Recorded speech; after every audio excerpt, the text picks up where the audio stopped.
कक्षा 10 रसायन विज्ञान। हमने कल रबड़ पढ़ाया था। रबड़ किसे कहते थे? सब किसी पदार्थ का जली विलयन में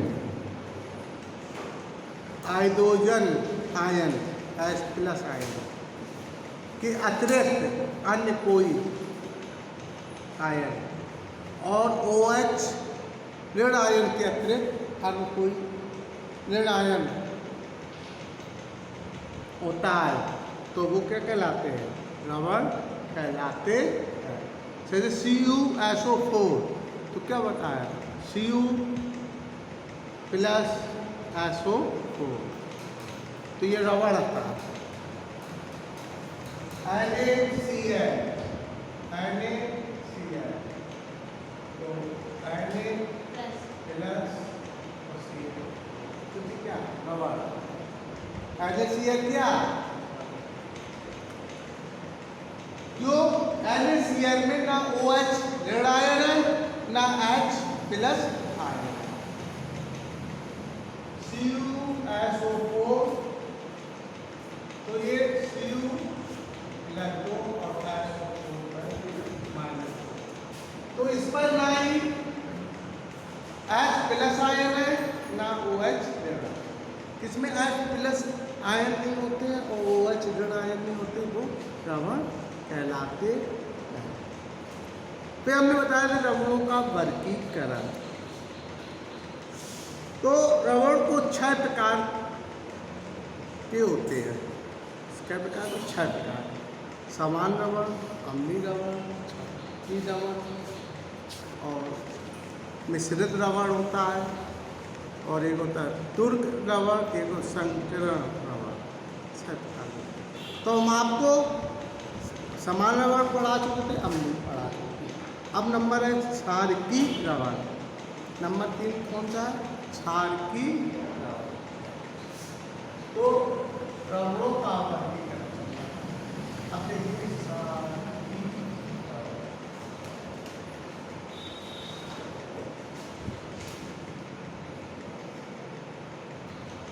क्षारकीय रबड़ों में वे रबड़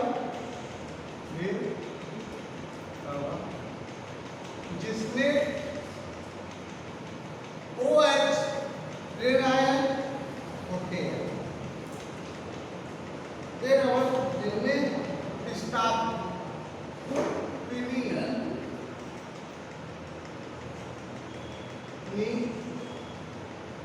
OH ऋण आयन OH होते हैं। भाई अम्लीय रबड़ में कौन होते थे? वे रबड़ जिसमें स्टापनी H+ आयन होते थे। कौन से होते थे अम्लीय रबड़ में? अगर हम किसी को अम्लीय और क्षारकीय रबड़ में OH ऋण आयन स्टापनी OH ऋण आयन स्टापनी होते हैं, और अम्लीय में H+ आयन स्टापनी होते हैं। जैसे MgOH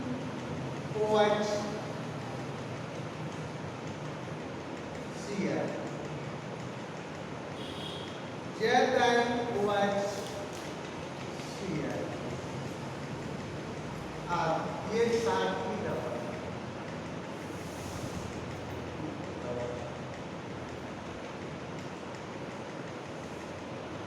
क्या क्षारकीय रबड़?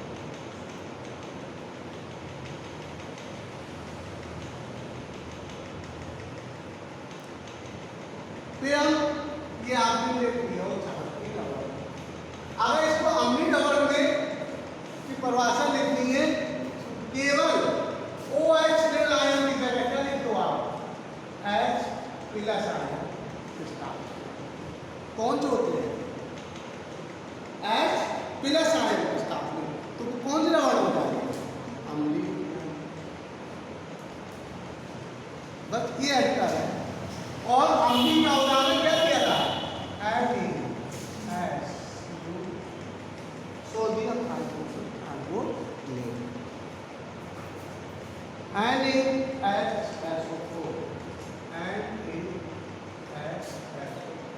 क्योंकि इसमें हाइड्रोजन, तो जी अम्लीय होता है। और OH इनमें OH ये OH एक क्षार की हवा होती है। इसी क्रम को आगे मिश्रित रवा,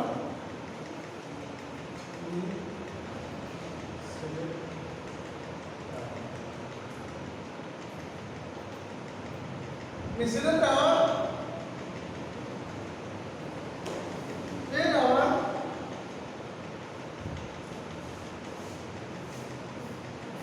जिसमें एक से अधिक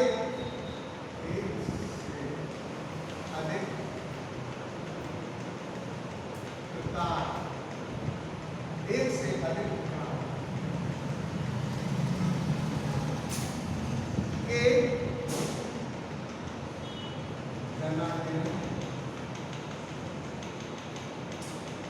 प्रलयन या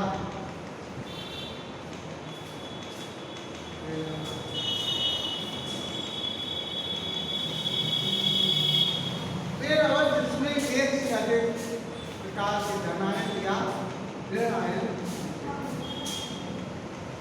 मिश्रित रवा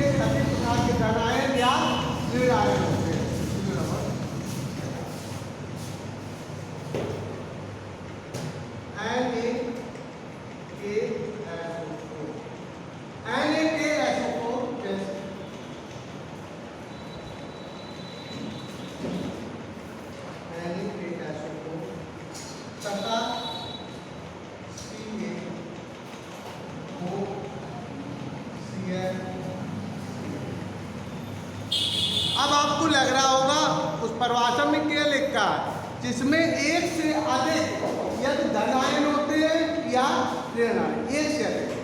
कैसे देखिए, सोडियम पोटेशियम सब पे लिखा है, सोडियम पोटेशियम सब NaSO4। तो अब Na धनायन है, Na क्या है यहाँ पर आप देखिए धनायन है। ये देखिए Na तो कौन सा आयन होता है, धन होता है, और पोटेशियम में भी।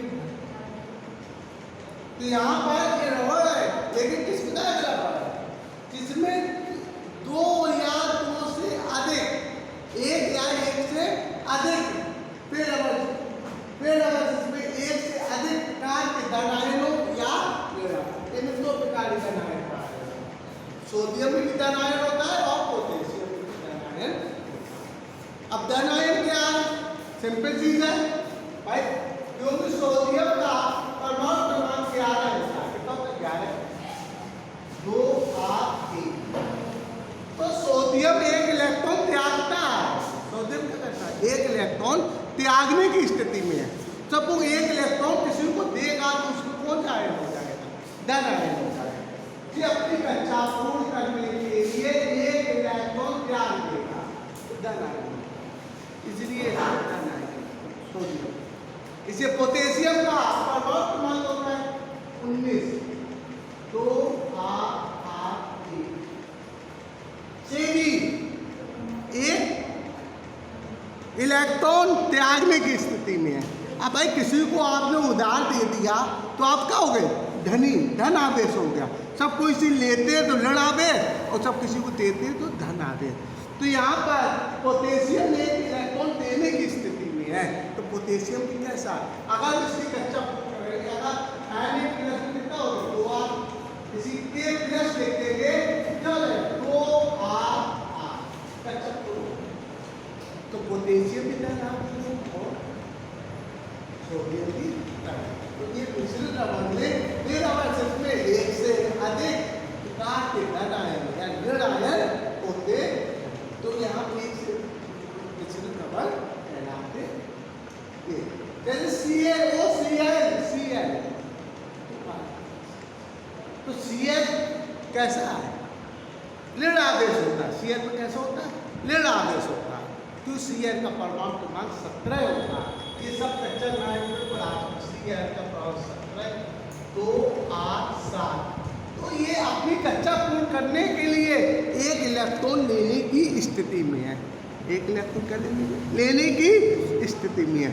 इसलिए अगर CL पर ऋण आदेश प्रदर्शित करें 2 8 8 हो जाते हैं, यानी इन्हें एक इलेक्ट्रॉन ले लिया, इसकी कच्चा पूर्ण होगी तो ऋण आदेश है। तो इसलिए ये मिश्र रबड़ क्योंकि इनमें 2 CL है, एक से अधिक, एक अधिक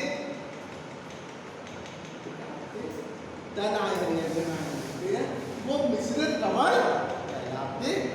ये आपके इस तरह के मिश्रित रबड़ की परिभाषा हो जाती है।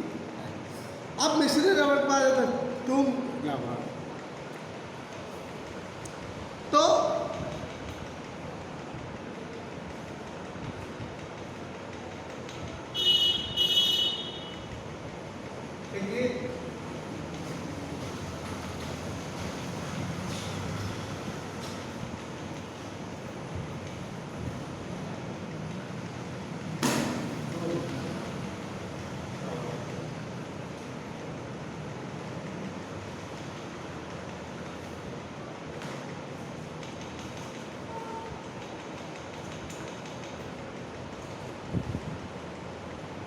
इसमें देखिए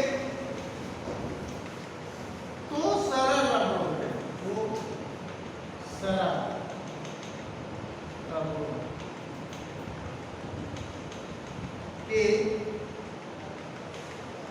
जली विलयन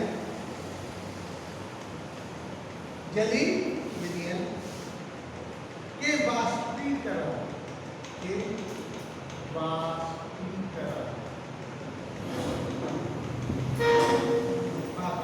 से प्राप्त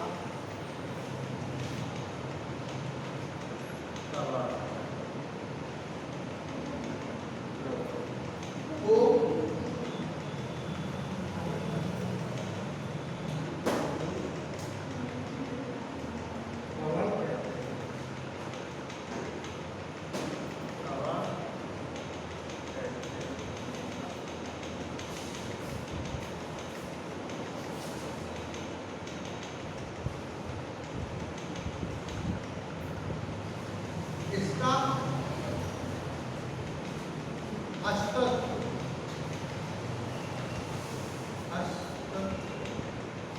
केवल ठोस अवस्था में होता है, केवल ठोस अवस्था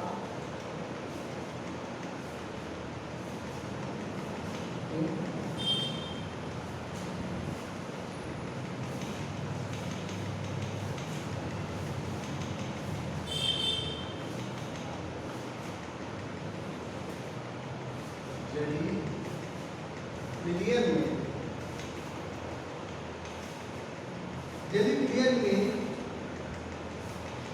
ये सरल रबड़ों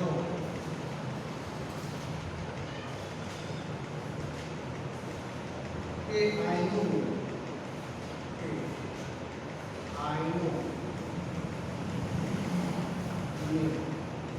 वियोजित हो जाता है।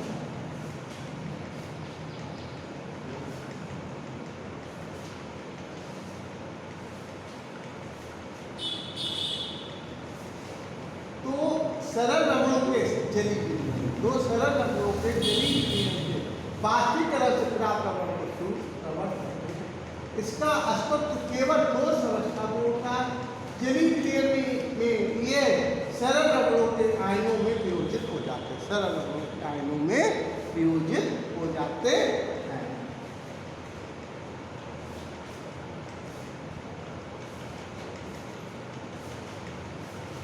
पोटास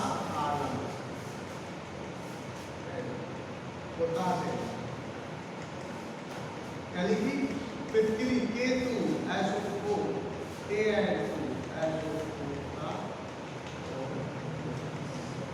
24 है।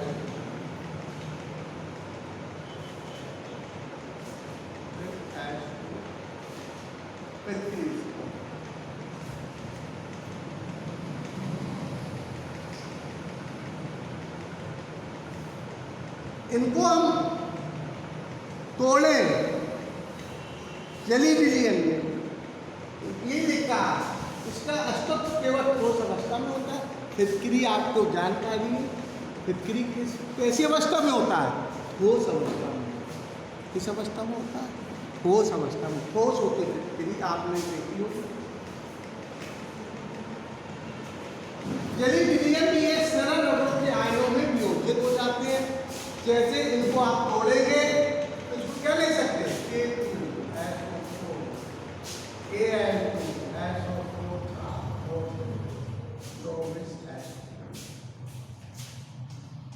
तो K2SO4 प्लस AN2SO4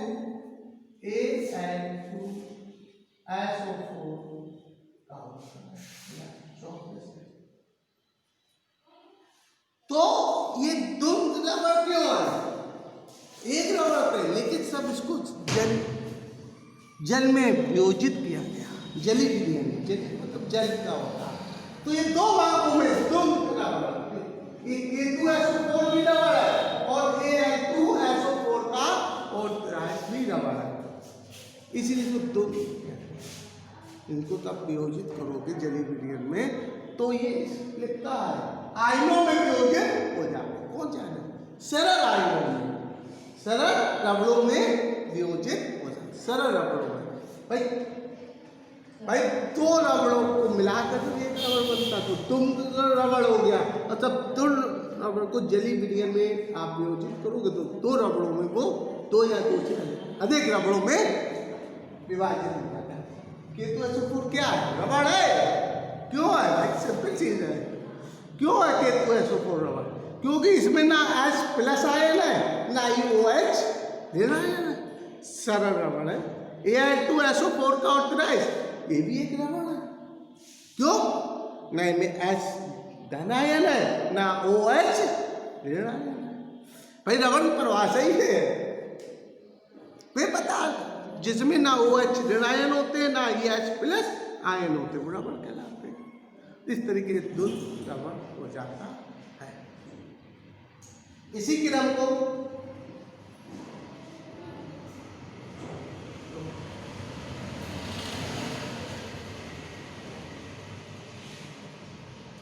इसके बाद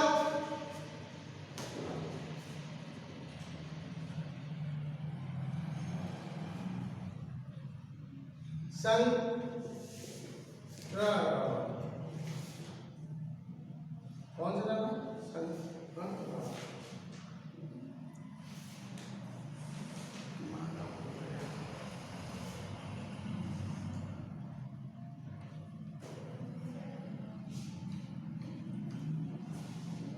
संकरण रबड़ में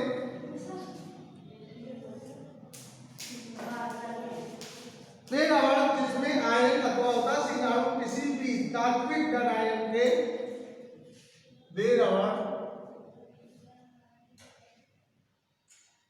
जिनमें आयन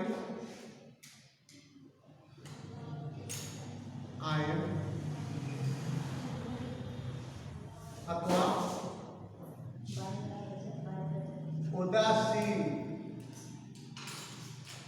उदासीन अणु किसी धात्विक धन आयन, धात्विक धन आयन के साथ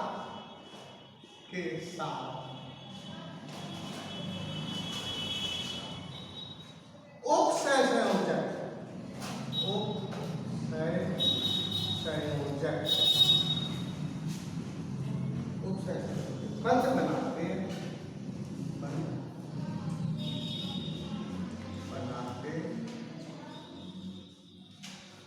कवर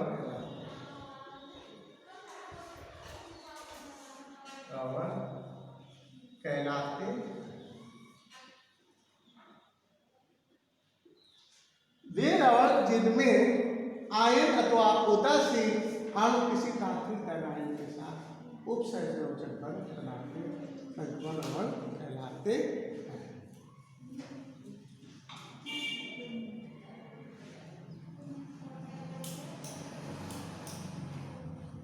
जैसे उदाहरण K4FeCN6A।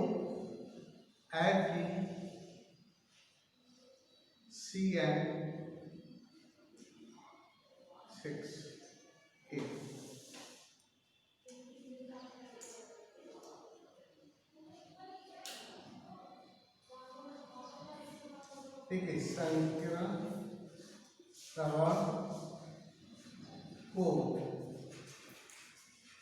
जल में घोलने पर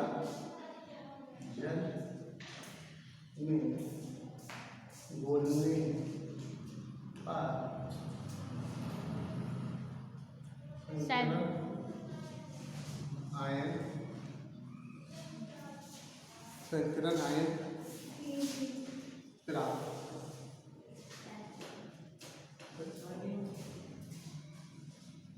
K4FeCN6।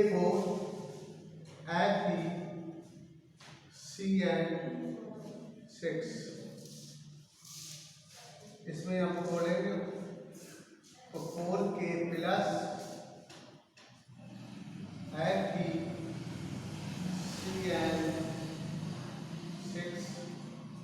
पावर -4।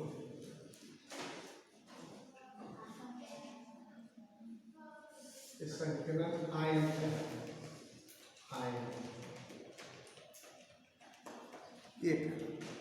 देखिए आपको बता दें, फिर अगर जिसमें आयन अथवा उदासीन अणु किसी तात्विक रासायनिक के साथ उपसंयोजक बंध बनाते हुए, तो पोटेशियम क्या है कि धातु है।